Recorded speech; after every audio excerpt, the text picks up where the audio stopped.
Hello, everyone, and welcome to another edition of Teamfight Talk Show, the only Teamfight Tactics talk show that I'm on. And I don't know if that means anything at all, but either way, I'm joined, as always, by my constant Teamfight Talk Show co-host, Frodan. How's it going, Frodan? It's great. Travis with the hard-hitting facts. Can't really refute them. Great. I try to figure out ways to promote the show as best I can. I'm not the best marketing professional. That's right. That's a great tagline to the show. Teamfight Talk Show, the only show that Travis is on featuring. Yes, exactly. Regarding Teamfight Tactics. I'm doing great. I kind of hit my goal earlier in the expansion or the set from hitting Masters, so I claimed the second count to Masters. I tried to do it in as few games possible, so got there in around like 80 games. It took a little longer than I'd like, but I see we're starting with a humble brag today. That's how we're kicking off the show. That's how much I enjoyed the previous patch, Travis, because we do this show every other week, and I got to say the previous patch was probably my favorite thus far of the set. I know it's a little bit contentious. Some people think that it's probably the worst set of patches in the set, but I personally enjoyed it a lot, and I can't wait to talk about what we got for today because all that big news for the mid-set 3.5. I think what's really cool about this patch is that I kind of started to realize, and I don't know if anybody else has caught up, that slow rolling might be better than hyper rolling. It's a little discovery I've made. I don't know if anybody else has figured that one out yet, but either way, speaking of something completely unconnected to what I was just talking about, Mismatchedsocksss is here. Mismatchedsocksss, how you doing? Oh, pretty good. I'm super excited to be part of the only Teamfight talk show that Travis is on. Thank you. Yes, exactly. I mean, the joke is that there's also another really scuffed podcast that Raditz hosts. He hosted I think every Saturday at 1 a.m. PST, and it's just like 24 of the top challenger players who are just who can't come to an agreement about anything in TFT. Oh yeah, it's great. Nice. It's real sweaty hours. It's like 1 a.m. They get all the biggest TFT grinders all in the same room, and they all just keep interrupting each other after like 5 words. You know, it only took 2 minutes for you to start promoting a competing product to the one that you're on right now. No, trust me, this is not a competing product. It is not a competing product. Well, either way, I mean, it's great to have you on, and I'm glad we're doing this. You know, sometimes I'm a little bummed we only do this every other week, but I always enjoy the fact that there's just always something hype to talk about because we do it this way. So, but Socks, how you been? What's going on? What's kind of your story for people that don't know about you as a streamer, as a competitor in Teamfight Tactics? I guess let's go all the way back to the Dota Auto Chess days. So I played Dota Auto Chess at the time. I was pretty decent. I eventually reached Queen because of there was some technicalities in Dota Auto Chess. So then they pretty much allowed everyone to reach Queen. Mm-hmm. So I was able to reach Queen, and then pretty much Dota Auto Chess disappeared. So I transferred to Teamfight Tactics. I was always kind of a highly rated player. I peaked at rank 1 in set 1. But I could never really make that breakthrough of being a really good, a really well recognized, a really dominant TFT player. So I hit rank 1 for a day, and then I dropped out. But in set 2, I really picked up and tried to reinforce what I've learned from set 1 and try to get better. And I was able to finish rank 1 and 2 in set 2. And then similarly, just a few days ago, I was able to hit rank 1 and 2 in set 3 as well. So nice. Really well, congratulations. You know what's interesting to me about that story is I switched to Teamfight Tactics because Auto Chess died. If Auto Chess was still going, would you still be playing that game over TFT? I think I would have tried TFT eventually. And honestly, TFT is a way superior game. There's no way I would go back to Auto Chess. Teamfight Tactics has way more decision-making. Your decision-making is way more impactful. And I think there's way less RNG. So. Ooh. Those are pretty contentious statement. those are pretty bold claims for sure. Pretty bold claims for sure. Yeah. Well, how's everything been for you in set 3? How you been enjoying it, and also how's sort of the being a personality and a competitor in the scene been for you in set 3? I mean, at the beginning of set 3, I didn't really like it that much because I thought, positioning really didn't matter. As I played more and more of set 3, I realized that positioning does matter, just in a different way than set 2. Gotcha. So you have to think about the scenarios you have to position for in set 3, rather than positioning against one person in particular in set 3. And then for being a streamer and like a competitor, to be honest, I was really never into like trying to make it big on Twitch. I think like streaming is just a second thought. My goal is just to be the best TFT player of all time. It has nothing to do with like I don't care how many Twitch viewers I get. If I'm the best, if I'm the best, I can get one viewer and I'll be happy, right? So that's my goal. You could be becoming the best without streaming at all. Yeah, no, but the thing is that it's a little that's not necessarily true because you don't get invited to a lot of the tournaments if you're not a streamer. I was actually declined from several tournament invitations just because my stream wasn't big enough at that point. So streaming is actually kind of required. Name shame anybody? What name shame anyone? No, like for example, like I wasn't invited for the Starside Invitational. That's true. And it was a little bit disappointing, right? But at that time, my stream wasn't super big, so it's understandable. So it sounds like that's a lot of your motivation is actually just growing your stream so that you can have enough of a position in the community to make it into more tournaments. Yeah, so that is a big enough concern. Also, if you want to get invited to any team, say you want to be part of any org, Team Liquid, Cloud9, Golden Guardians, you actually need to put in some stream hours. It's literally required. You cannot get a contract without stream numbers right now. So yeah, that's also a concern as well. Is that a goal for you joining one of these teams? Eventually, it's everyone. I think most TFT players have a goal similar to that. So, gotcha. It is goal. Well, I don't want to hog all the questions, Fred, and if you have any for him as well before we get into the patch and everything. In terms of like general stuff, it's kind of known that you balance a full-time job, and you also do a bunch of coding stuff, but you also play TFT a lot. Is your aspiration eventually to, make TFT like the thing you do, or do you still plan on kind of splitting your attention between work as well as competing? Absolutely not. There's no way I'd be a full-time TFT player or like a full-time TFT streamer. My work pays me way too much, and I would never get paid close enough as a TFT player or a TFT streamer. And honestly, I really enjoy coding, and I think it's like something to, what is it, like to take a break from TFT. Sometimes you have to do something completely unrelated. In this case, working and coding is something for me, right? So all my off work time I can dedicate towards TFT because I have a mental refresher in the fact that I have to go to work sometimes.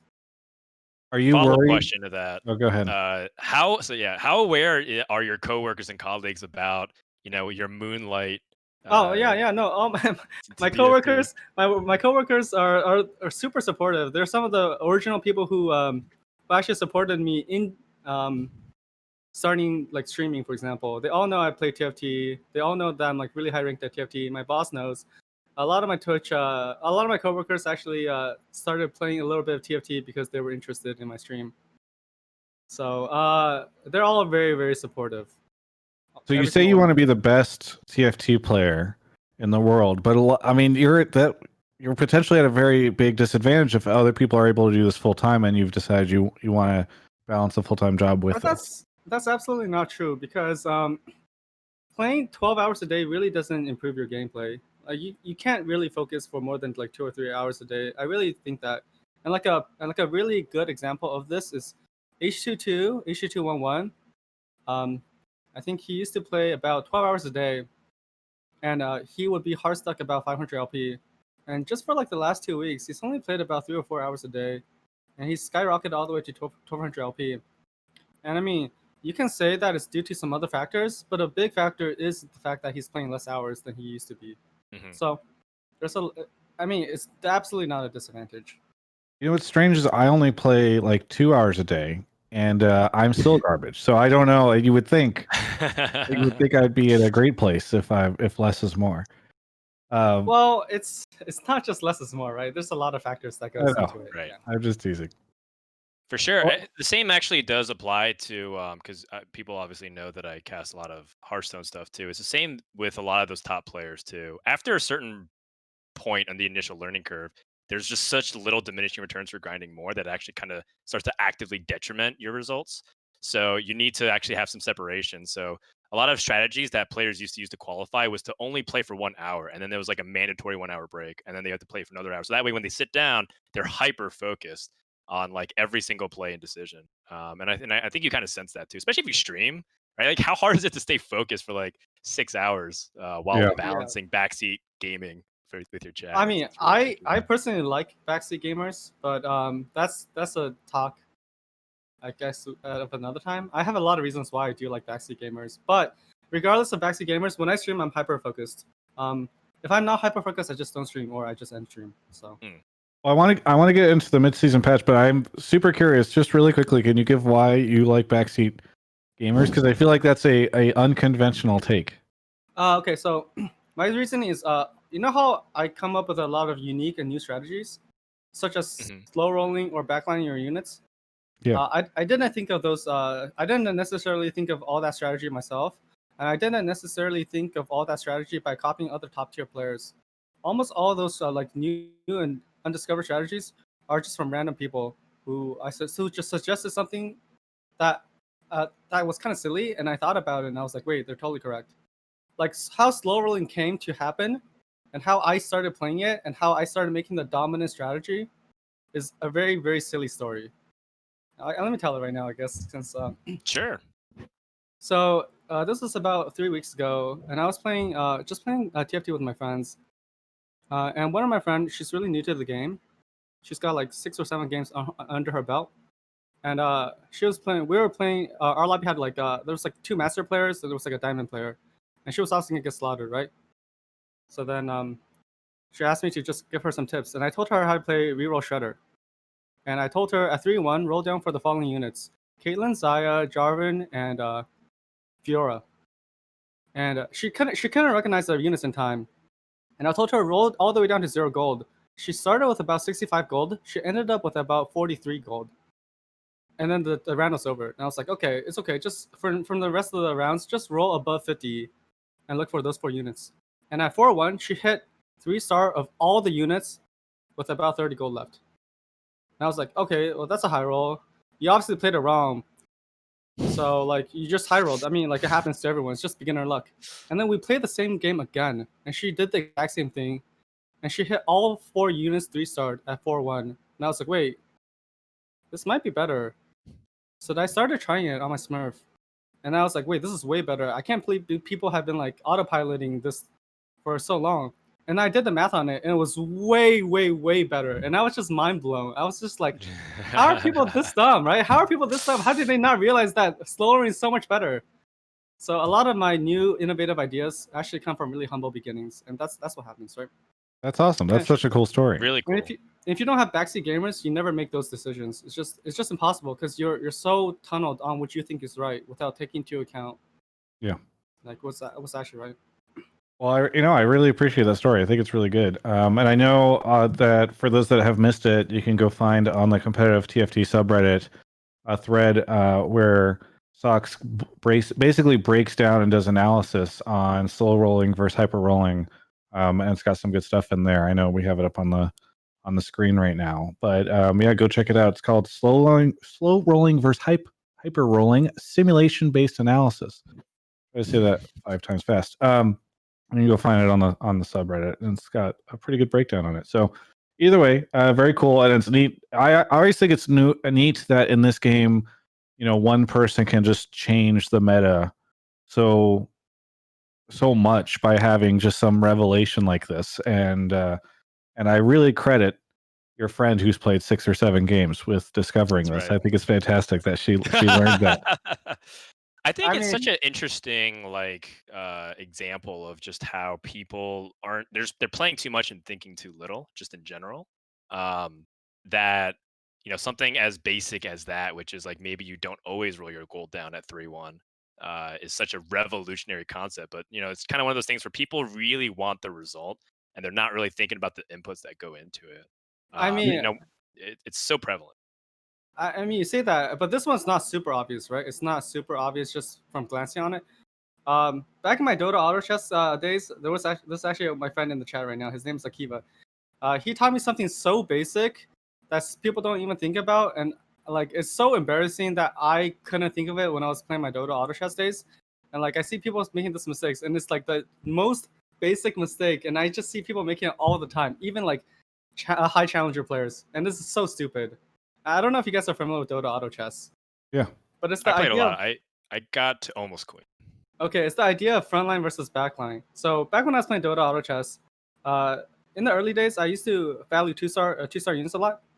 So I had a board where I was coaching my friend because he wanted to learn. I had a board where I had 3 frontline warrior units, so 3 frontline vanguards equivalent in TFT, and I had no damage units. And I was like, oh, you played these 2 vanguards because it gives you the vanguard synergy, and they're all 2-star. And then we lost the fight because we had no DPS, and the enemy team just killed our units faster than we can kill theirs. And I was like, oh, we can't do anything about it. There's nothing we can do. You just have to wait to level to put in a DPS unit. And he's just like, wait, why don't you just put in a DPS unit? And I just tell him it's because it's a 1-star unit. And at that time, there's a unit called Razor. And it's really OP. If you know from like Dota Ultra, the unit goes like Razor. Yeah. It's really OP. Even as a 1-star unit, it's like it's like a super high DPS unit. And he's like, why don't you just put it in? I'm just like, no, you can't put it in. It's a 1-star unit. They can't compare to a 2-star unit. And then he's just like, bro, we need damage. And at that point, I realized that like he was like a midnight player, and I was a high queen player, and he was completely right, and I was completely wrong. And I'm just so stupid that like I didn't mean to think about this. And like that's when I realized, essentially, backseat gamers are essentially more right than wrong. I'm so excited to use this knowledge to backseat so many Twitch streamers now and tell them I know more than you, even though your rank is so much higher. This is great. Thank you, Socks. Anyways, we put Razor in, and we won every single fight from there. So yeah, exactly. Yeah. Anyway, so let's. We're getting lost, and I can listen to these auto chess stories forever, but. Really quickly, I don't want to spend too much time on the patch that hit today because it's pretty tiny compared to the patch that's coming out soon. But is there anything interesting in this patch that either of you are excited about, or that you think is good, or you think is fantastic? Obviously, there's a new galaxy, but generally speaking, just what do you guys think about this patch?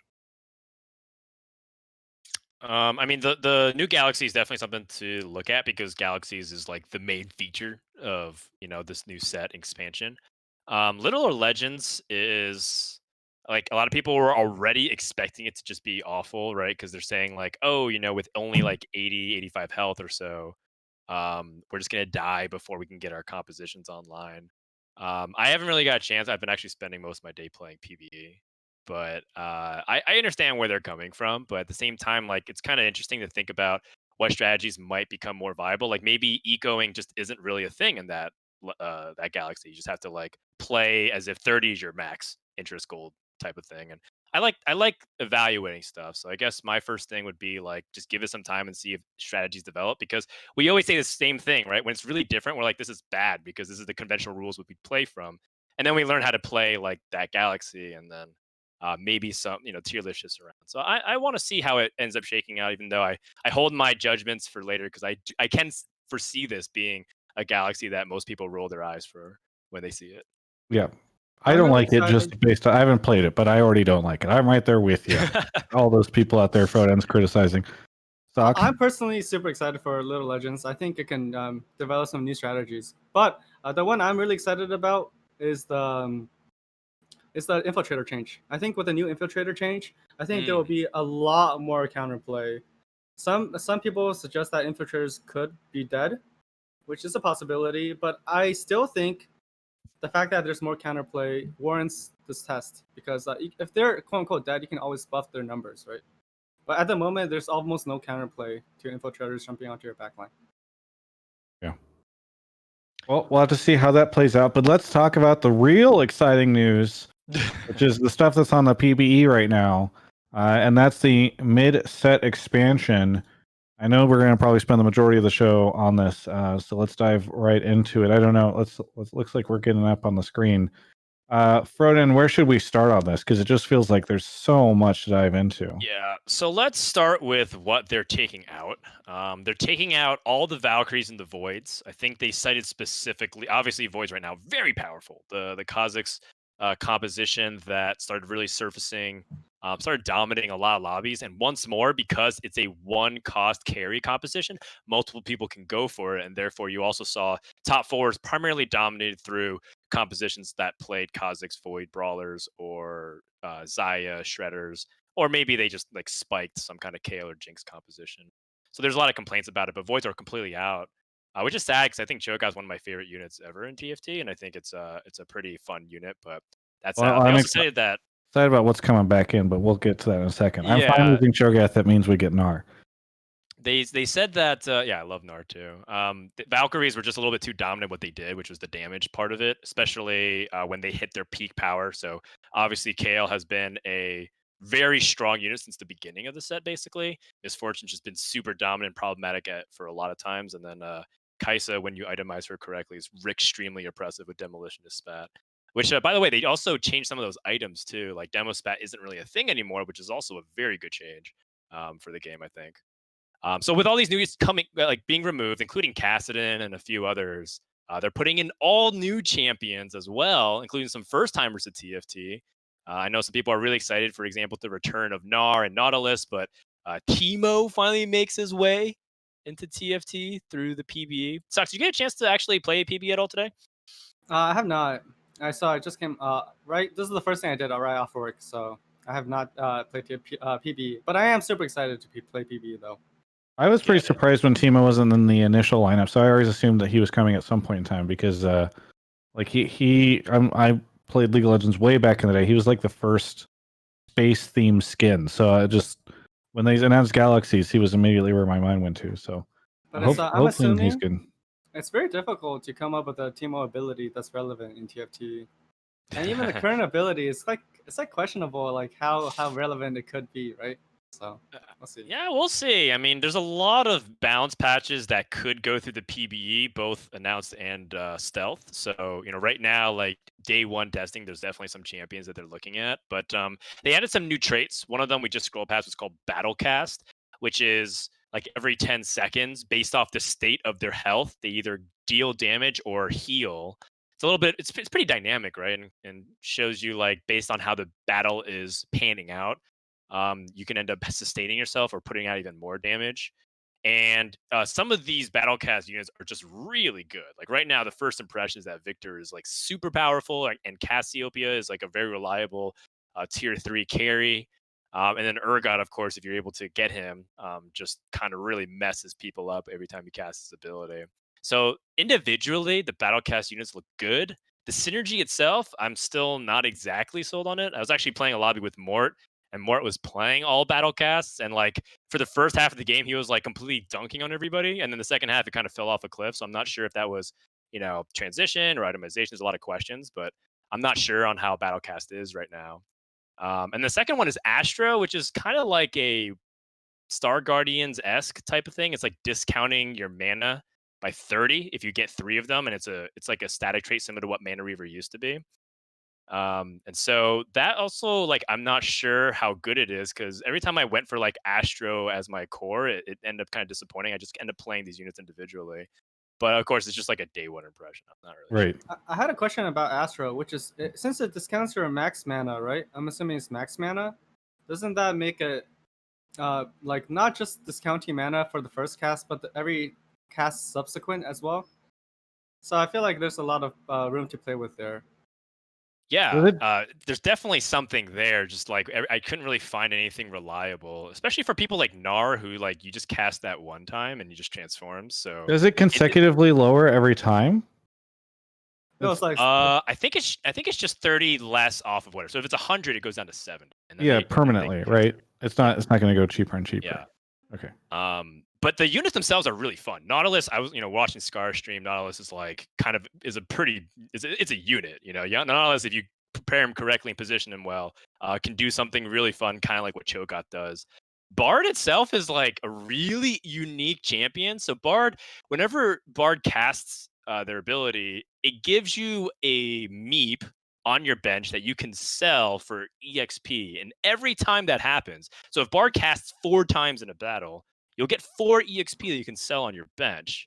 And so there's one game where I got barred during the PvE round at 1-2 because off of a Oh, and I just hit 5 like way faster than everybody else. While everyone else was still like, you know, like either just hitting level 4 or trying to level to 4. And so there's some really interesting stuff happening with some of these champion designs, which I'm not sure. Like I can't tell if Bard is like god tier or just like bait. Frodan, I mean, there was a lot of lobby 2 theorists about Bard, but like, I'm very interested in Bard myself. But like, for example, can Bard proc his ultimate during the Krug round? Yes. So you can farm like 5 or 6 creeps during the Krug round. Yeah, like if you play like all tanks, so you take forever, and then you stack mana items on the bar, and then you just get like 3-4 EXP. In theory, say you get like 5 or 6 meeps and you don't kill a Krugs, would that be worth it? Right? It probably would. Yeah, I don't know. I mean, you have 45 seconds to farm meeps. That's so long. Imagine a Spear of Shojin on him. That's probably like upwards of 10 to 11 meeps, honestly. So that's something I'm excited to test out. That's actually super fascinating. I hadn't thought about that. Yeah, there was a lot of theories about how to efficiently farm meeps, but I mean, based on your day one impressions, has anyone tried it? I think people have understood that if they pick it up early game, it's good, and then after that, they don't pick them up at all. So it's kind of like with at stage 2. Like if you find Bard at all in stage 2, you keep, but like stage 3, you kind of just want to play like more substantive stuff because that's when you start snowballing and that's when your damage starts to ramp up. So you want to preserve your health. Because Bard just as a unit otherwise is just kind of like a health sponge. Doesn't really do much during the actual battle. And the Mystics, even if you splash in 2, it still doesn't have nearly as profound of an impact as it does in the later stages of the game, it feels like. So speaking of Mystic, there is one more trait that's been added to the game, Frodan, if you want to discuss that. Oh, yes, Paragon, right, with Janna. Yeah. This one is so interesting because every time I've played Janna, I've won the lobby, but I can't tell if it's because I was just high rolling or because it's actually really good. But Janna's ability is super nutty because Paragon, what it does is it's exactly what it says. It turns all your basic attacks into magic damage. So people who prioritize Vanguard, for example, Vanguard Sniper is something that people are testing a lot right now because there's a lot more snipers, a lot more Vanguards to try to mix and match. And so Janna like helps you like counterplay that a little bit. But it doesn't really feel like the basic attacks converting damage mattered as much, nearly as much as her ability, which is like this board-wide AoE. Except she can also miss. So it's kind of like Misfortune. It puts in a cone, but like if an infiltrator jumps behind you and Janna chooses to ult to the side, and like completely like all her AoE just goes into like one little square on the board, and then like the rest of the board doesn't get impacted at all. So you gotta be really careful. Positioning does matter a lot with Janna, which of course Socksss is excited to hear. I am excited to hear that. Yeah.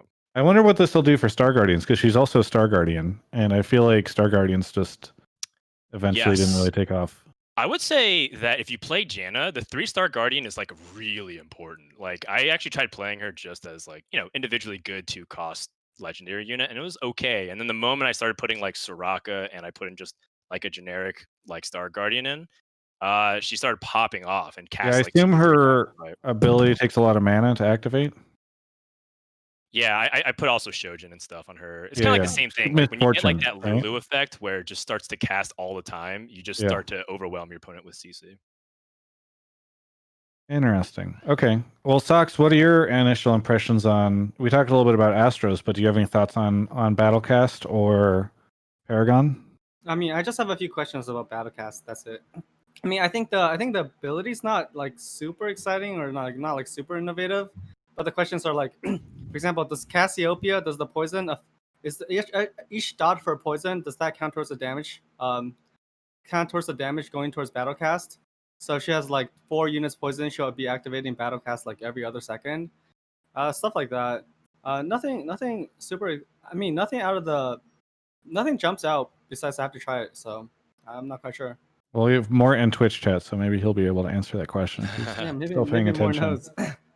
Oh? Maybe more can add it. There's a couple of really just like exciting champions. Also, I think most people are really. Oh, it does count.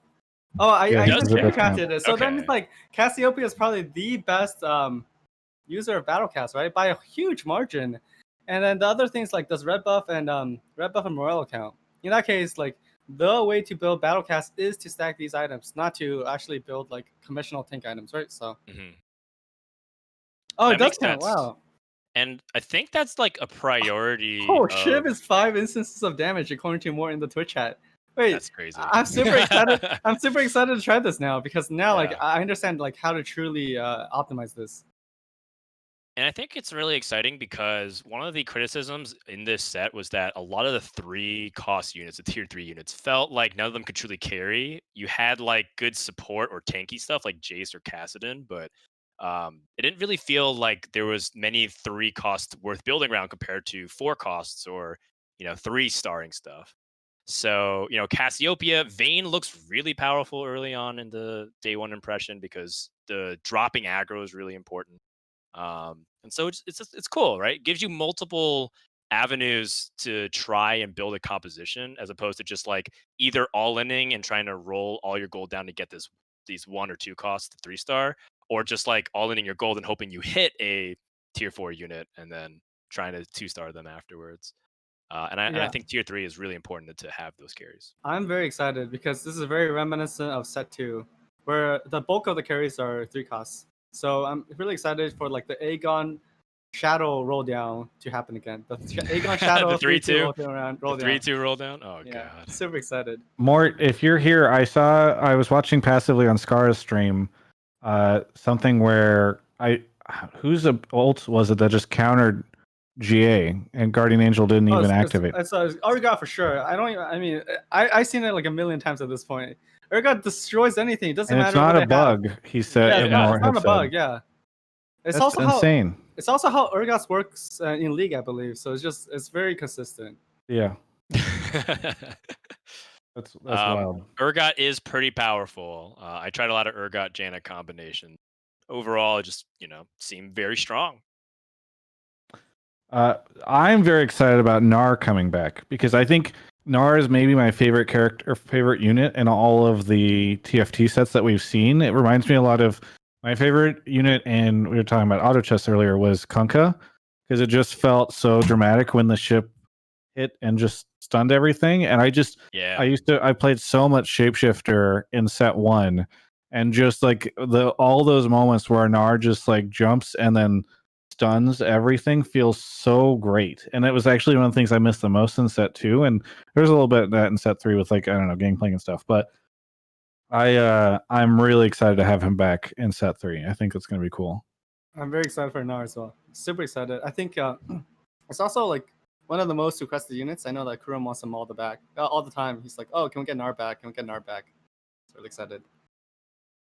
Yeah, I think a lot of people are really excited about Riven as well. Riven is one of the like featured champions in the announcement blog post, and she hadn't been ported over to TFT yet from League of Legends Summoner's Rift.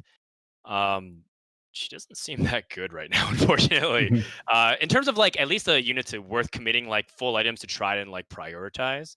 But maybe again it's like the early game build. She's a Chrono Blade Master, so she should conventionally fit with like Shen and a couple of other units. But maybe the itemization or the comps haven't been fleshed out yet. But I would love to see Riven be a little bit stronger, especially since she's kind of like replacing KO, so to speak. Yeah. And KO was such a great unit, both just in the cool factor and also just being very flexible. And so right now, I think people are comparing Riven to what I actually forgot what I read, but people just said like Riven was kind of underwhelming at first, which is a little bit disappointing. But I'm sure that they'll probably tweak her a little. Riven reminds me of Irelia. So when I first played the game, I thought Irelia was just garbage. And then as I played more and more, I realized Irelia is actually really good. So maybe we'll find something similar to like a Irelia build for Riven, and then like she'll be pretty good as well. So not sure. I mean, she has 25 mana as a requirement to cast her ability, and she gets a shield, and she gets to do some really cool stuff. So, like, there's got to be, like, a build that abuses that fact, because that's such a low mana requirement. It's absurd. What do you guys think of the mech nerfs? I think it's a 30%. The pilots come out 30% less health. I haven't actually seen anyone play mech yet. I think everyone's probably like on a honor agreement, like a gentleman's agreement, so to speak, in the lobbies that I'm playing, that no one plays It's just mech. it's interesting because I know a lot of people speculated that when they heard the certain synergies were getting removed, that mech would be one of the ones that would get removed. And it's just it's interesting because it didn't, but I'm very curious how it'll work now with the units coming out with so much damage. I mean, I think it's a lot more healthy the way it is implemented now than the way it was implemented before, right? Because the way it was implemented before, the mech buff was essentially doubling your entire team's HP, right? In addition to doubling your entire team's HP, it was actually doing a ton more damage, like in the fact that it has the mech unit. Now you're no longer doubling your entire team's HP. You're getting the mech, which is pretty much like a percentage of your health, and then the extra 30% health from your units. Well, So they I think also it's just a said lot. that all the units and the mech are getting buffs. So I'm very curious if like now it'll switch from just stacking health and tanky stuff to actually like trying to murder their whole team before your mech dies, for instance, by stacking a ton of damage or something. I don't know. Yeah, Very I like the interesting. direction, and I do understand why they didn't take out the mech, which is like when Set 3 was announced, I was like, holy shit, this sounds so fucking cool. I'm so Yeah. excited to play mech. And then after playing like mech for like 2 months, I'm like, okay, I hate this shit. But then like you have to imagine the people who haven't been playing like Set 2 like every single day for like 2 months.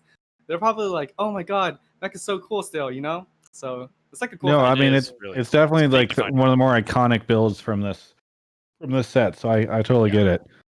Aurelian Soul fighter ships now drain enemies' mana. Do we know if it's significant or not?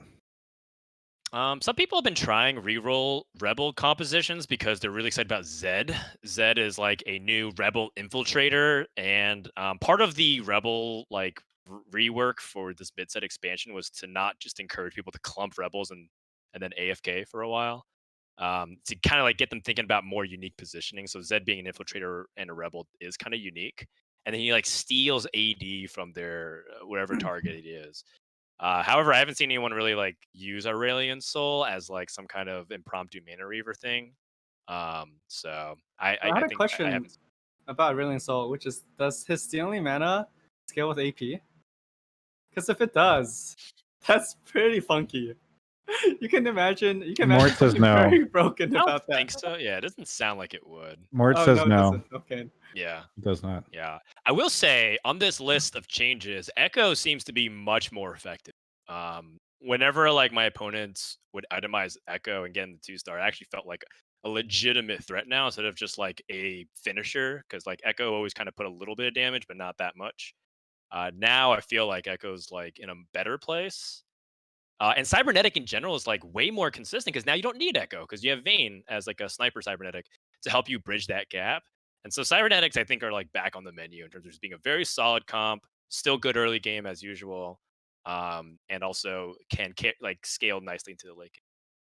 What about Machine Gun Syndra? Because now one of the changes is extra orbs go to another target, and that was actually for about 5 seconds. I really enjoyed playing Machine Gun Syndra for a bit, and I don't know. I think that would be quite fun to bring back. Yeah, so one thing that Happened. they changed was Oh, Seraphs is no longer like really the thing. Instead, Yeah, it's that's blue true. buff. So blue buff after you cast your ability sets your mana to 20. And that means that you can't stack blue buffs and then get like 40 mana or 60 mana if you get two or three of them. So that Machine Gun Syndra build, I think, is like effectively dead. And they also nerfed Chalice to not give mana printing anymore. So you can't really machine gun them. What if you just spread the blue buffs out to different Star Guardians? Okay, that's interesting thought. What do you think, Sucks? I mean, I super like that. I mean, there's a big change that I don't think was listed here is the Star Guardian bug fix, right?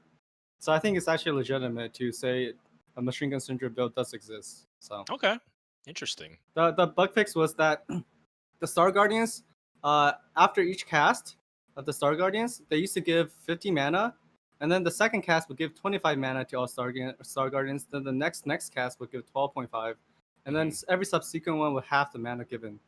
So with that bug fix gone, I mean Travis has a really good point that the new Syndra build could probably be really strong.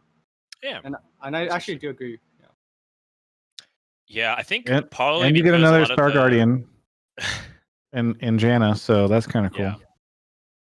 I would say that reason why I probably haven't seen much of that is because most of the sorcerer builds tend to revolve right now around Victor, just because he's so insanely strong right now.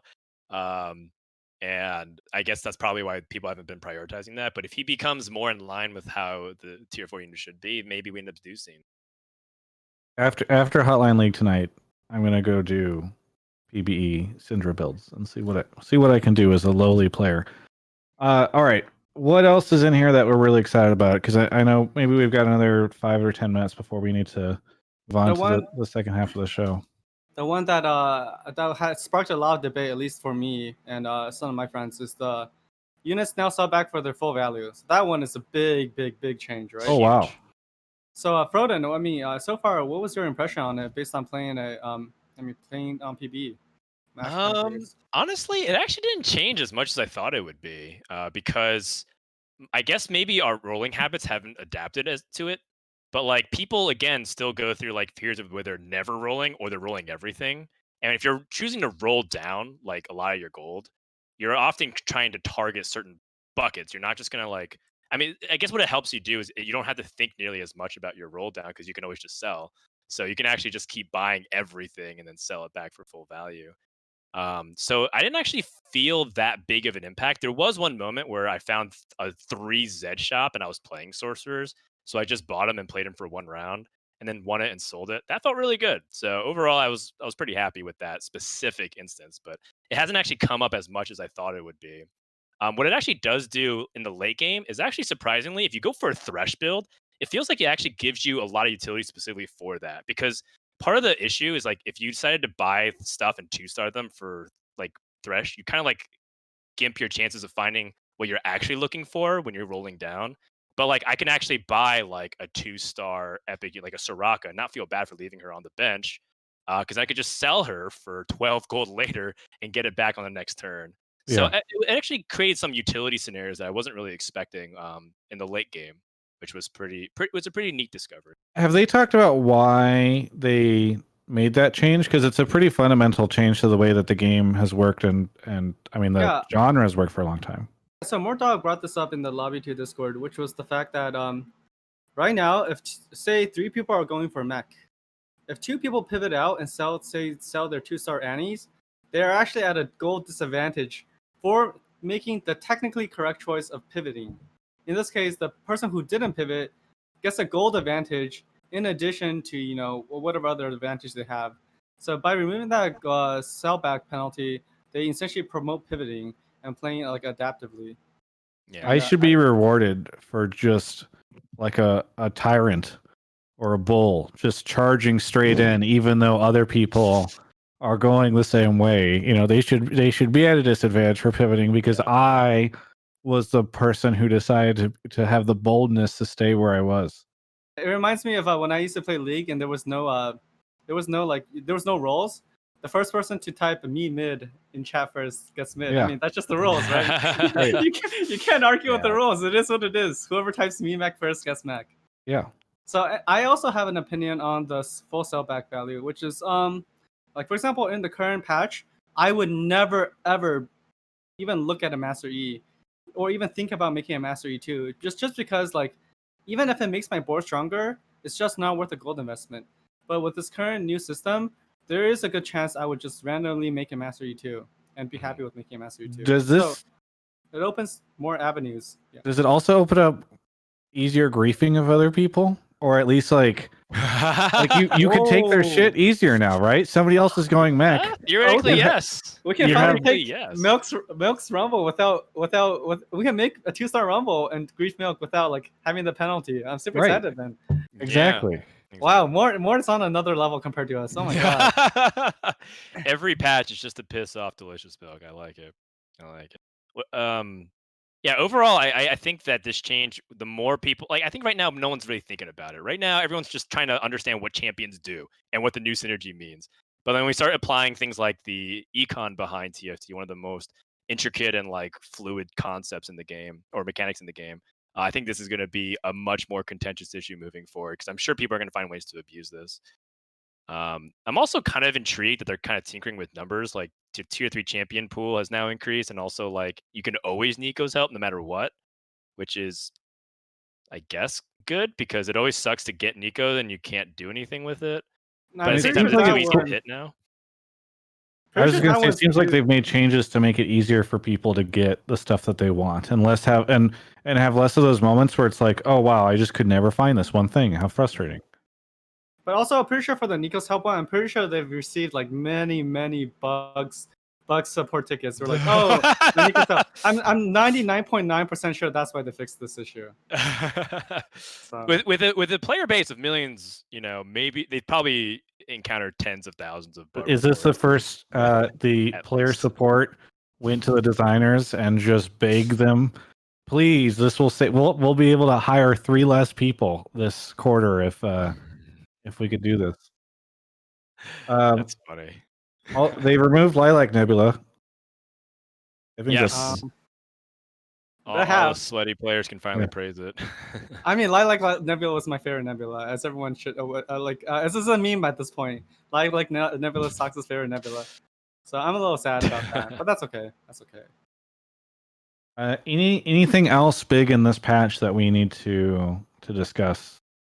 I mean, obviously it's day 1, so we're just giving initial impressions. I'm sure there'll be so much more to discuss 2 weeks from now, but I like that rapid fire can't miss anymore. Dodge kind of became somewhat of a problematic thing, actually, in like low key one of the more problematic mechanics in the set, because it just like nullified certain abilities. Like you would kind of wait for this iconic moment where your ability go off and then like dodge. So I like that rapid fire cannon gives you some counterplay to that, because there really isn't any counterplay to dodge except for like just don't play a champion that requires you to land attacks, which wasn't real. It's not really like legitimate counterplay. So I like that small little thing, but nice quality of life. Anything else in this patch that you're really excited about? I think it's covered it for me so far. Okay. Good. Well, hey, I'm happy we got through this whole thing because I was a little worried. It's so much to talk about. Yeah. But let's move on to esports. My favorite topic, actually, maybe the past patch was my favorite topic, but a lot of drama happening in the esports world right now. Oh yeah. Specifically around Team Liquid. I don't know if you guys heard, but they traded Double Lift to TSM, and there's some questions about so they ran. Oh, that drama you're talking about in the Riot IP world. Okay. Yeah, sorry. I'm doing that other show later tonight. I get these mixed up sometimes. Team Liquid has drama and multiple esports. It's hard to keep up. So, some interesting things happened where they did the open bracket, and then there were issues with that. So then they made changes to try to make it so that the high-end players could get in. And then their tournament bot here, so they've said there's a glitch in the tournament bot that seeded challengers and GMs and everybody against each other. So they all started getting eliminated. And Socks, I heard you you got caught up in this a bit. I did. My first lobby was literally take the top 8 ladder, take the top 8 challengers from the NA ladder and put them into one group. And that was my lobby. And I got 6th that game. And I was just like, okay, this is bullshit. And it was really embarrassing because I high rolled my game and I was just like, oh, I'm going to get first for sure. And then I totally underestimated my opponents because I was like, I've never played against opponents this strong before. So I just instantly died. It was really embarrassing.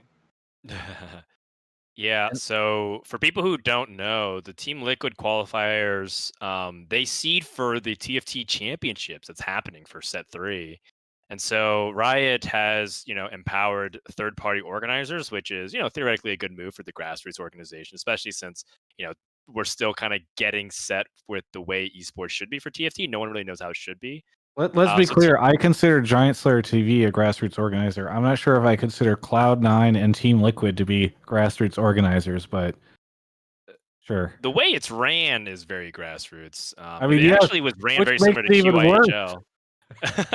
right? Like if you're right in terms of what it should represent, but right, yeah, like if you if for say like Joe's Land Center in Pomona, California decided to run some TFT tournament, that's a great grassroots situation. Maybe there's some great excuses around it being, having some issues.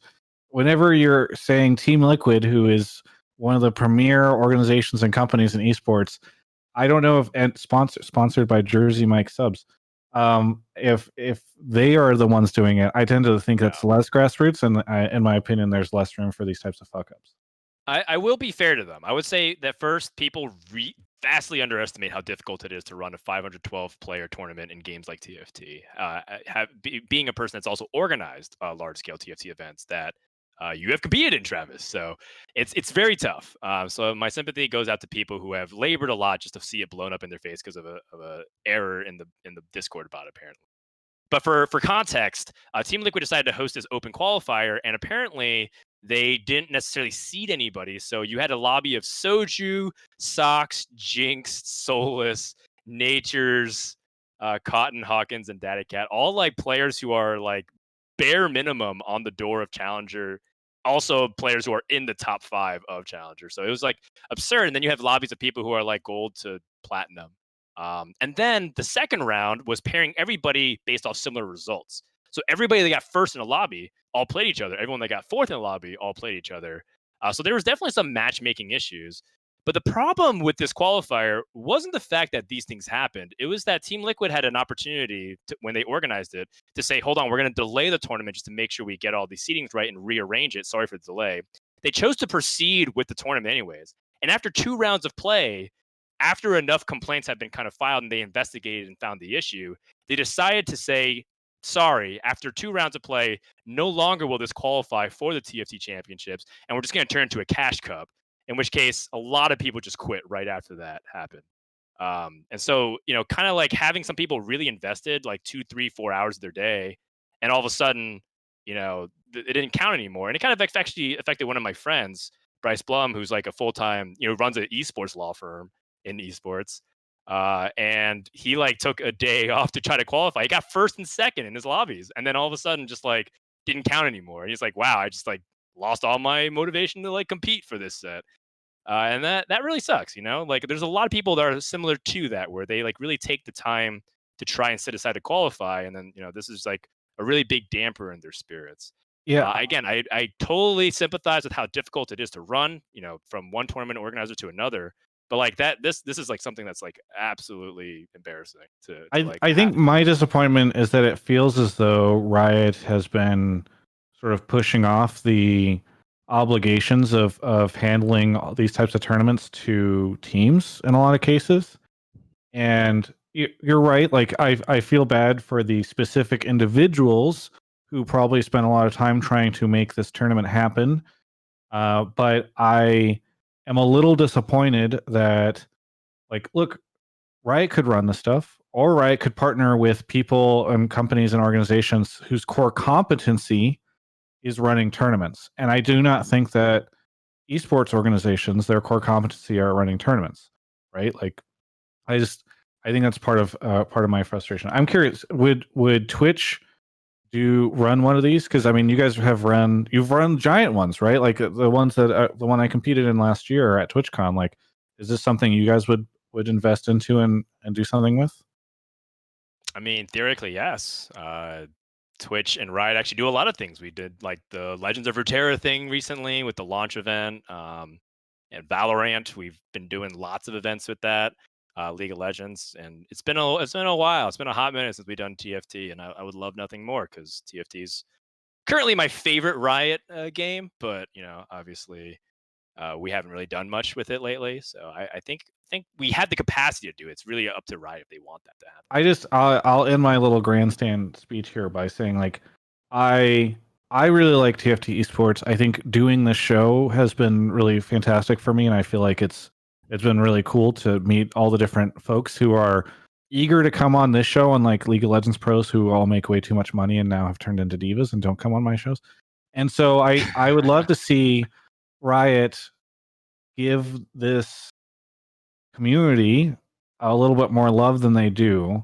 And I think instances like this, like ultimately, Team Liquid should take some of the blame, but I think a lot of this ladders up to the way that Riot is deciding to run this stuff. And I think they could just do a lot more and partner with people who Agreed. are more competent at this. So that's my frustration there. The last thing I want to say, I completely agree with what you say. And again, much love to Team Liquid for even trying this in the first place. It's very ambitious. But I will say that Riot is hiring somebody for TFT Esports lead. It was like a job listing that was posted by Whale and his crew a while ago. So I believe they're at least trying to organize or find the right person to help run it. But yeah, definitely. Like, there's a need for Riot to step up if they really want to like answer the demand there, because there's a lot of people that want to compete in this game. For sure. I know somebody who used to work at Riot Esports who loves TFT and is doing it full time now. He seems like the perfect hire for that position. So, that Derek Asiju joke. Anyway, let's he went full time. People in chat say to hire Delicious Milk to run it. Yes. What do you think, Socks? That would be terrible to run TFT Esports. That would be a terrible idea. No, milk would be amazing. You already know, dude. All right. Sorry, Socks. Do you have any thoughts on any of this tournament stuff? I know that I've just kind of hogged the mic for a bit. Honestly, I don't have too many opinions on the tournament. I think it's actually very, very difficult to qualify through the Team Liquid tournament. So props to anyone who can do it, because I certainly can't. Yeah. Well, okay.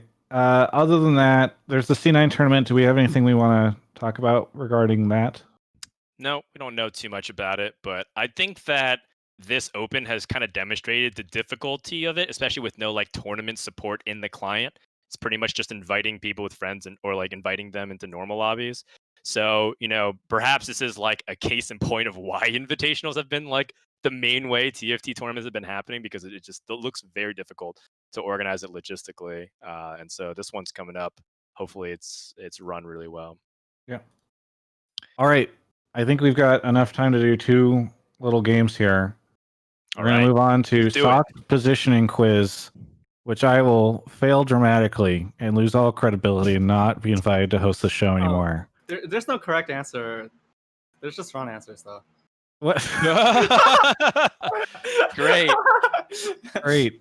Thrilled about this. Okay, so I don't have great insight into how we're going to handle the logistics of this, but I do know that Socks, you've talked to the Giant Slayer production staff, and we're going to figure this out. Is essentially going to take over as host of the show, similar to what Mort did last week. Socks is going to present to us opportunities to flex our knowledge on positioning, because as people know, Socks has been coaching a lot of people, and the number one thing that he likes to point out is what people can do better for positioning optimization. So now it's Travis and my turn to find out how bad we are actually at this. Okay, so some background. Wait, do we click the next slide? How does it work? Yeah, yes, the production person will handle it. Feel free to explain the game. Okay, so basically, for a lot of positioning, I think my background is I say that almost every single person just autopilots and don't actually think about why they position the units, why they in the way they do. So my whole thing is, if you can just give me a positioning that you guys can agree on, and then just give me the pros and cons of why you have that positioning, and talk about like how you got there, and if it's reasonable, I think that counts as like a win.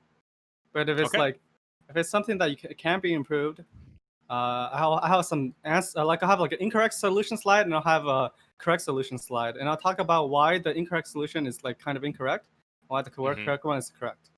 Okay. So the first question is indeed like they're all early game positioning, nothing super complicated. And it's just Leona, Poppy, and TF. How would you position these? Oh, so how many questions, by the way? Because I'm trying to figure out how quickly. I have three. Okay. And they're all very simple. They're all just something simple as this. So here's what I would do in this situation, Frodan, and you tell me if I'm wrong, and then we'll submit whatever. I tell you. Okay. I would make like well, I don't think you and I are competing, right? Okay. We're to get on the same team as Play Stocks have to see. Yeah, this is co-op. I would make like a V essentially. Or I would, V. Yeah, I would. What does that look like? Leona and Poppy with on the front line, with a space between them, maybe 2 spaces between them. Okay. I'd move Leona up on that, so she's in the front line. Both of them front up. line, row 1. Yeah. And then maybe over a little bit, so we make a V. And then I would stick TF on like row 3, sort of in between them. Because maybe I'd shift all that over. He's a squishy unit that you would want in the back. Well, and so also his ult kind of like, that goes out and hits multiple units. Yeah, so it hits the people that are fighting Poppy and Leona. This is my thought on this. I think this is too weak to an early Blitzcrank, and I also think it's very vulnerable to Infiltrator, and TF is like all of our damage, so if we want to win fights, we have to protect TF a little better. So, there's been some conventional logic, like for example, you can put Leona in the corner, and then like another suggested one that a lot of people do is Leona in the corner, Twisted Fate would go back right next to Leona, and then Poppy would kind of be like in a position above Leona, maybe making a little triangle, or you can put Poppy to the right of Twisted Fate as well. And the logic behind this is that it's like protecting against Blitzcrank. If you put Poppy to the other side of TF, you actually protect them against Infiltrators as well. And they all engage around the same time anyways, although you do lose a little bit of like that AoE cone that you were talking about. So Poppy would be on the other side of TF. So kind of like a nice Twisted Fate sandwich, all in the same row. So this is like what I've been seeing a lot and what I've been doing myself. And so I would suggest one of these two positions. Okay, yours is better than mine. Well, let's go with yours to submit.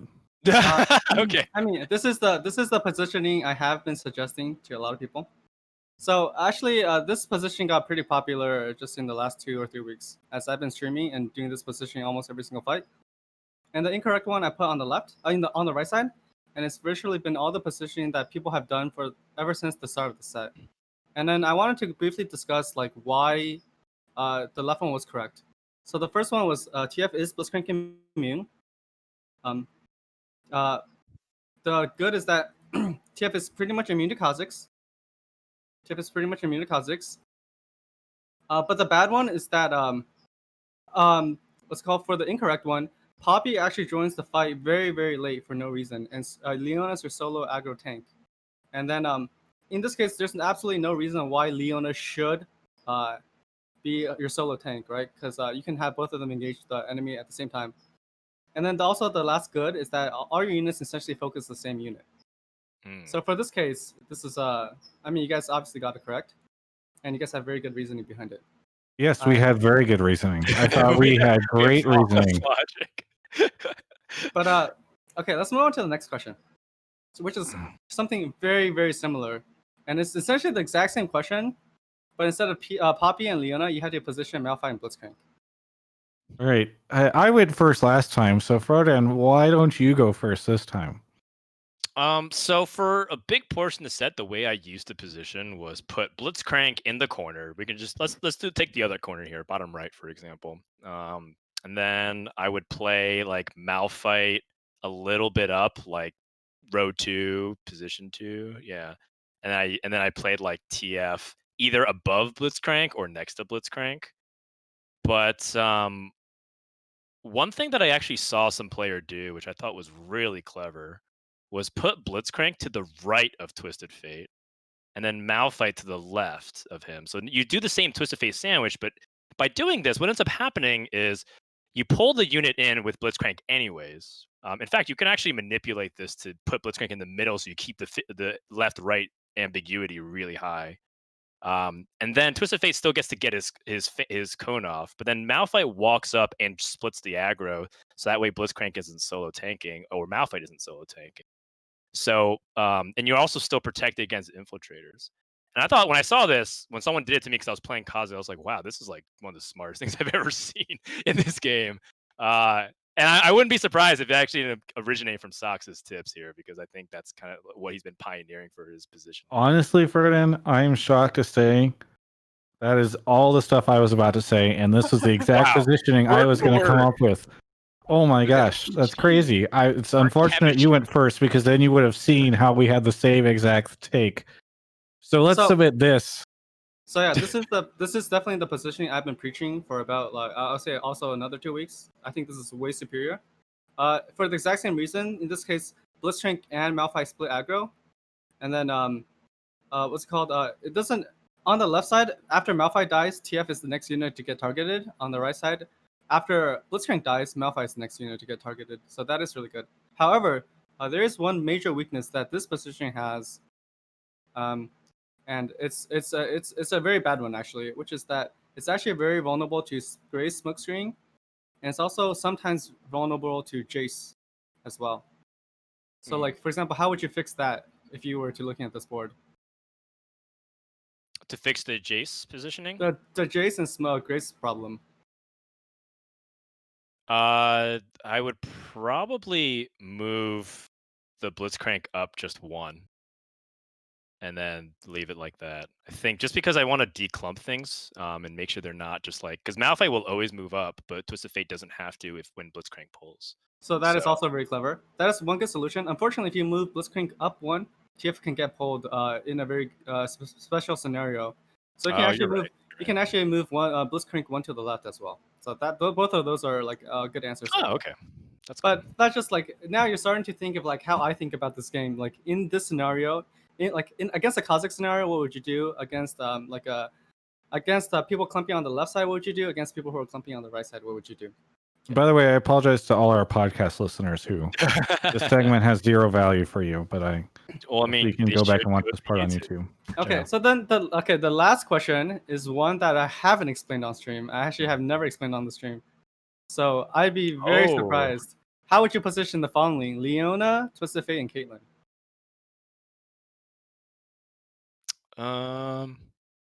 Okay, so. And I've never explained this on stream ever, so I hope you guys have some pretty good reasoning. You take a first crack at it. Jesus. Okay. Yeah. Can we clear Malphite, TF, and Blitzcrank off the board? So that, yeah. Thank you. Okay. Well, from what I've learned, a lot of this is focused around blitz hooks, and so my temptation is to say Leona in one of the corners, because then she's safe, and then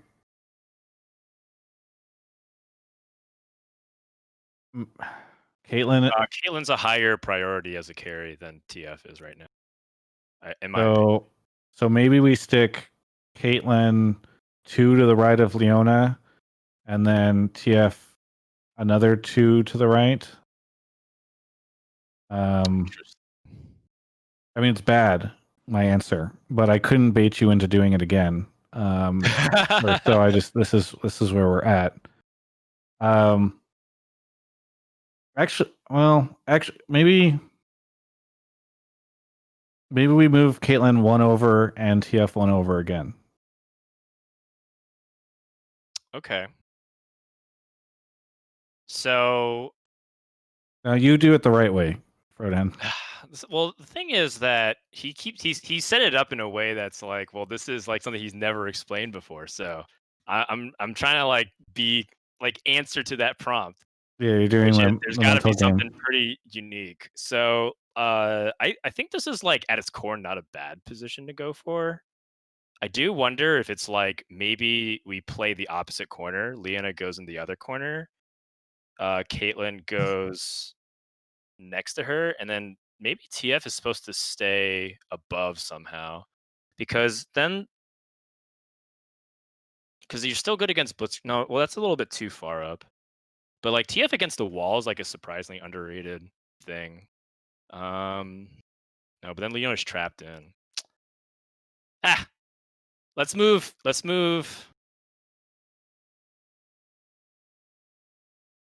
Nah, this looks really bad. Let's go with Travis's suggestion here. You would basically put TF next to Caitlyn and sandwich her. Okay, wait. So before I reveal the solution, let's just briefly discuss this one, right? So if you're trying to avoid Blitzcrank hook, why would Leona in the corner be better than Caitlyn in this corner, right? Because the enemy can still position their Blitzcrank to hook your Caitlyn. Right. So in this case, Leona in the corner has no value. And then against people positioned on the right side, there's a potential Caitlyn can get targeted first. And then finally, against people who are positioned on the left side, their tanks are lined up on the left side. TF and Caitlyn splits aggro. Because sometimes you'll line up 2 tanks on the left. TF will attack tank 1, Caitlyn will attack tank 2. So Right. so those are at least what's going on in my mind when I think about positioning. And then finally, your units are really vulnerable to Graves, as Caitlyn and TF gets blinded by Graves at the same time. So then on the left side, I put a very common positioning, which is, in my opinion, bad. Because with the left side positioning, the enemy Blitzcrank can choose either to grab Caitlyn or TF by positioning their Blitzcrank. On the left side, if Blitzcrank can position on the left side, it grabs TF. If Blitzcrank is positioned on the right side, it grabs Caitlyn. So that's a choice that's usually bad. Second, Caitlyn and TF will focus different units if the enemy is clumping on the right side. All right, because you can imagine their tanks in a line. And then so then the solution for this case is to actually line up your units onto the right side wall or the left side wall. In this case, all 3 of your units will always focus the exact same unit no matter what. They can only grab TF no matter. They can only grab Caitlyn no matter what. You can swap Caitlyn or TF if necessary. And then the last thing is that your units will never get blinded both at the same time. So all 3 of that makes this a way superior positioning. Why wouldn't we want TF and Caitlyn swapped in the second picture? Why wouldn't we want TF and Caitlyn swapped in this? Which if one? one's 2-star and one's not. Well, oh, I see. Well, because I'm just saying, don't we want TF to get hooked over Caitlyn? Well, let's just say you're running TF carry. You're running TF with Gun Syndra, then TF is way more important. Okay. If you're running Caitlyn carry, then yeah, Caitlyn's way more important. So yeah, I was going off of the Caitlyn is the more valuable premise for this. For this one, it's just whatever is less valuable, you put as the Blitzcrank hook. Which one's more valuable, you put as the safer unit. And so that's why this is a better scenario. And the key difference between this question and the question 1 is that in question 1 you had 2 tanks, in question 3 you had 2 DPSs. And just by changing the very basic premise, you get such a different dynamic positioning. And this is why positioning is so hard. And like there's no such thing as like the default correct position. And you really have to challenge all the different scenarios in order to really think about the correct positioning. This makes me want to play the game less. Information. Knowing that there's this just arcane knowledge that I would have to think through in order to play this correctly. This is not someone is. This is insane. No, this is not arcane. This is something that if you actually thought it through and somebody like told you, you saw me try to think it through, and I gave the worst positioning possible. No, but somebody told you the things you have to position against. You have to position against left side units, right side units, Graves, Kha'Zix, Blitzcrank. You would come up with something like this if you just thought about it for long enough. But most people don't think about positioning at all besides to copy streamers. And this is what I really want to push. Well, I'm limited to what, 10, 15 seconds? What's the time in a turn after I'm done buying my things and deciding what I've got? No, absolutely. It is very difficult to do that in that limited amount of time. But you're allowed to think about TFT when you're not playing TFT, right? And sometimes, if you want to improve, that's actually the thing you should do. Just actually critically think about why your units are positioned the way they are. I like that. My brain can't, without pulling this up in front of me, I can't think about TFT like this in the car or in the shower or something. You're driving around places? Yeah, well, absolutely. Yeah. It's not for everyone for sure. But this is a segment more towards the people who are really competitive and they want to get better. Yeah, I like the segment a lot. I think it's really good. You should definitely do. I know you've been doing some of the stuff, but I feel like you could do a whole weekly thing like this. I think it'd be really good. It's kind of like brain teasers, but TFT style. I mean, it makes a lot of sense. Exactly what you said, and in the end, it's kind of like something that's a little bit like when you like explain it, it feels fairly obvious, but at the same time, it's kind of like what you're saying. A lot of people don't think about it, so it's very insightful. Thank you.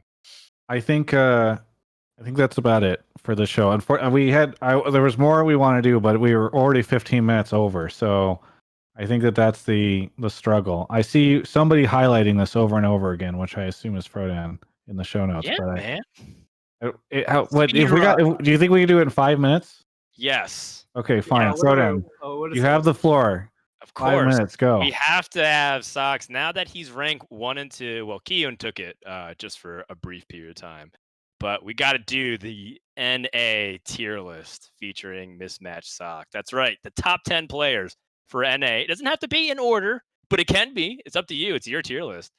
So, Okay. Socks, give us I thought 10 about players this. for the top players in NA. I've thought about this for a long time. I think it's me, Milk, and then Gap. Wait, hang on. We have to type it in. I think Give a it's little me, bit of Milk. reasoning on first. those first three. I used to think it was Milk and me. I used to think Milk and me were about tied, but I think I feel like my recent position and recent reasoning for me putting myself over Milk recently was because just for set 3, because set 3 is the latest set, and I feel like that should get a little bit more weight. So that's why I'm putting myself slightly above Milk at the current Okay, moment. so now you want a gap in between Milk and the rest of you, right? Yeah, I think it's a gap. I think it's a gap. All Okay. right.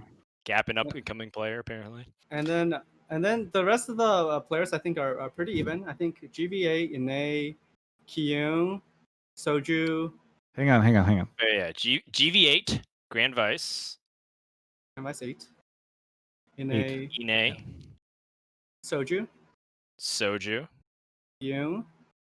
Kiyun. What am I missing? Who am I missing? So some other players that people have mentioned: Solus, Kiting, Polt, I think I would put Paul up here as well. And then for Keen. and then Keen truly NA. and then I feel like there's a gap, and then it's Solus. I do agree with the rest of the list, which Our is second gap. Solus. Kurum. I think Kurum goes into the gap with the Paul Kyun, Soju in GVA. Kurum goes into that group. We're gonna run out of space with all these gaps you're adding. And then we do not anticipate. We can take out the gaps later. But the gaps are very important players. You need to hit the gaps. And then I think it was Solus. Can't remember who else we were talking about. How many more do you need? And you only need one more, and we're already over the 5-minute mark. I think that I think we're like in minute 3. I think I like if we put Kiting and King into. You have to pick one or you have to remove one because one will be. Okay. In that case, 11. I keep Solus then. Okay. You're kicking Solus or No, keeping? I keep Solus. Okay. Nice. And I think that sounds pretty good, honestly. But I think the gaps are important, though. Well, so I think if we had known that we needed space for gaps, we would have designed this differently. I'm down to Milk is asking about Aegon. Oh no, I forgot about Aegon. Oh no, Aegon's definitely in that group. Oh, I'm sorry, Kiting. And Aegon probably goes probably slightly above Poe. Okay, so Kiting's off the list, and we're putting Kiting. It is what it is. Aegon between Keon and Poe. That's the second list. Kiting got like snubbed for him. He lost to a cartoon shark. It is what it is. But I honestly, I should have prepped this ahead of time if I knew you guys were gonna. You said you were thinking about it. No. You said you've thought about it a lot. I knew my top like 7 or 8, and then it's all muddled. It's kind of all muddled and stuff, you know. But yeah, I like this. I really do wish we can add a little gap, you know, just maybe even a little half a space bar. It doesn't have to be something. It doesn't have to be dramatic. Really emphasizing the difference, the I player. don't know. Does anyone know how to add half a space bar into something? No, I've never seen that on a computer before. Enter usually works pretty well. Yeah, but that's a full line break. I mean, I think a shift enter usually adds half line break. We'll note that. We'll note that next time. Maybe we'll make 3 columns instead. But this was a great segment. Thanks, Socks, for blowing. Yeah, thank you. I'm glad we did it, even though we're running out of time. Frodan, why don't you say any plugs, shout outs, anything you want to the first thing that I want to say, we didn't get a chance to talk much about it, but Giant Slayer series starts again next week. And we're going to be rolling through the next season while the mid-season update, set 3.5, comes out. So next week starts the event, and then Monday, Tuesdays, and we'll be doing it for about another month and a half or so. And then that'll be like another Giant Slayer series in the books. I'll be casting with Doe, so make sure to tune in. Socks, what do you want to promote? Where can people find you? What's going on? What's your deal? I try my best to stream on frequently. I don't really stream that frequently, but I guess follow my stream. I'm very bad at it. I'm sorry, guys. There's not much I can promote. That's okay. God, oh my God! I didn't even say what his stream was. Oh, sorry. You've been the most requested coach lately. I've been seeing you coach several people, or at least read that you are. I haven't got a chance to tune into all of them. Are you available for coaching, or are you just doing that out of the compassion of your heart? I'm just doing it for my friends. I get a lot of coaching requests, but I don't know. It's a lot of work to coach, and I'm not like super excited to coach. It's fun to do it occasionally, but right now it's just too frequent, and it's not really that fun. It's more repetitive than fun. So it's not something you can find. You can't find me as a coach, but you can find my boss as a coach. So hopefully that can help you guys out. Ooh, and I don't have any links. I do not have any links, so maybe I should compile one at some point. All right, so for me, I am literally about to do Hotline League because there was a couple of reasons we couldn't do it on Monday, so we're doing it. I'm doing 2 talk shows back to back. So if you're watching online live right now, I think they're going to raid my channel, which will be cool. For everyone else, yeah, you can follow me on social media. I really like doing the show. It's been really cool. I'm glad that we've been doing it. And I appreciate Socks coming on the show. Really do it. And by the way, go follow Giant Slayer on all their different channels. They've got Giant Slayer TFT on Twitter. Follow the YouTube channel or subscribe to the YouTube channel. Follow the Twitch, etc., etc. They do some really cool stuff, and I appreciate them putting on the show every week or every other week with us. So thanks so much. Thank you This guys so much. been, Thank you for having me. Yeah, no, it's been super fun. Thanks, Fred, and thanks, Socks. Thanks, Giant Slayer. This is Teamfight Talk Show, done for this 2-week period.